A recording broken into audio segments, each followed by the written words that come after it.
अल्लाह खैर रखे। 8 जनवरी को पीएसएल की 2 नई फ्रेंचाइजीज जो हैं उनका तो मकू ठप्पा जाएगा। पता लग जाएगा आपको किन के पास वो जा रही हैं। कोई मैं किसी रिपोर्टर का पढ़ रहा था ट्वीट, वो कह रहा था कि मोस्ट प्रोबेबली वो जो इन्वेरेक्स के जो भी उस कंपनी का नाम है, वो बैटरियाँ बोटरियाँ और सोलर शोलर बनाने वाले, वो एक उनका बड़ा चांस है। और एक मेरा ख्याल है आरिफ हबीब ग्रुप का कह रहे हैं कि उनका बड़ा चांस है कि वो ले जाएं दोनों फ्रेंचाइज एक एक।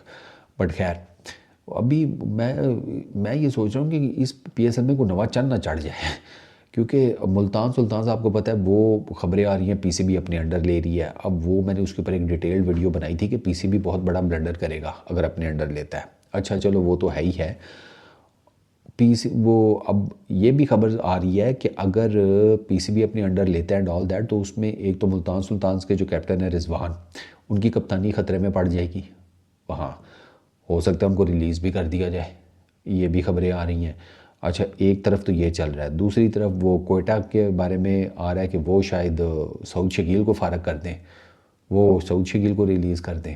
मैं कहा ये क्या चल रहा है भाई, उसकी तो जुमा जुमा तो 8 दिन तो कप्तानी को नहीं हुए थे अभी उसको। अच्छा कराची किंग्स के वालों के बारे में आ रहा है कि वो शायद डेविड वार्नर को रिलीज़ कर दें।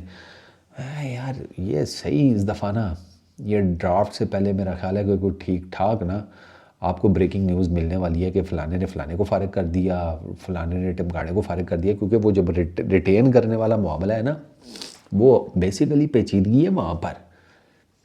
अब वो मैं आपको बताऊँ, मेरा ख्याल है कि पीसीबी कह रहा है कि 3 से 4 प्लेयर्स आप मैक्सिमम एक फ्रेंचाइज रिटेन करें, और फ्रेंचाइजेज़ वाले मेरा ख्याल है कह रहे हैं कि 5 से 6 प्लेयर्स।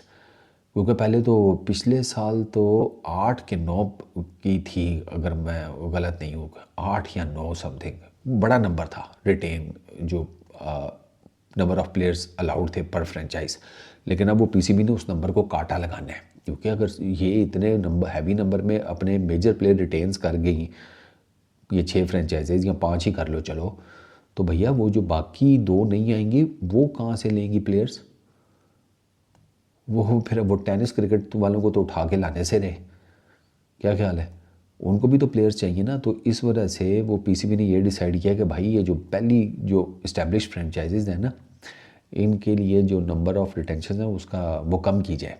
तो वो अब 3-4 पे मामला सुलटेगा, 5-6 के ऊपर ये तो आने वाले दिनों में पता चलेगा। तो ये जो खबरें आ रही हैं ना कि फ़लानी फ्रेंचाइज फ़लाने को रिलीज़ करने का सोच रही है, टिमकानी किसी और को रिलीज़ करने का, और रिजवान की कप्तानी ख़तरे में उनको रिलीज़, ये सारा कुछ बुनियादी तौर पर वो डिटेंशन के जो नए रूल्स बन रहे हैं ना उसके चक्कर में हो रहा है।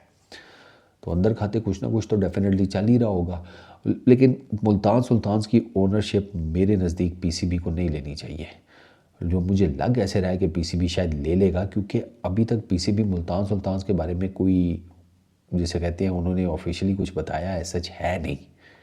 और 26 दिसंबर हो गई है, 8 को 2 नई फ्रेंचाइजेज गिव अवे कर दी जाएंगी बिड में, इस्लामाबाद कन्वेंशन सेंटर में। तो फिर उसके बाद तो फिर ड्राफ्ट हैं सीधे सीधे।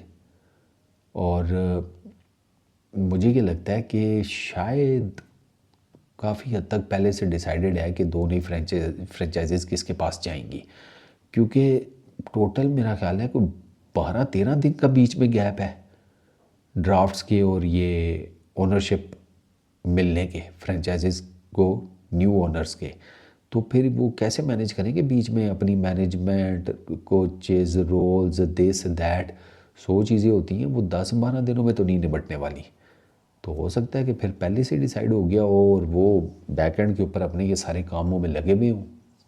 लेकिन खैर पीएसएल जो है ना, वो अब देखो इस दफ़ा क्या पटाखे छूटते हैं पीएसएल में। मुझे लग रहा है कि आपको ना जनवरी से ऑनवर्ड्स पीएसएल में काफ़ी बड़े धमाके जो है ना वो देखने को मिलेंगे। इस वीडियो में इतने ही। Peace out.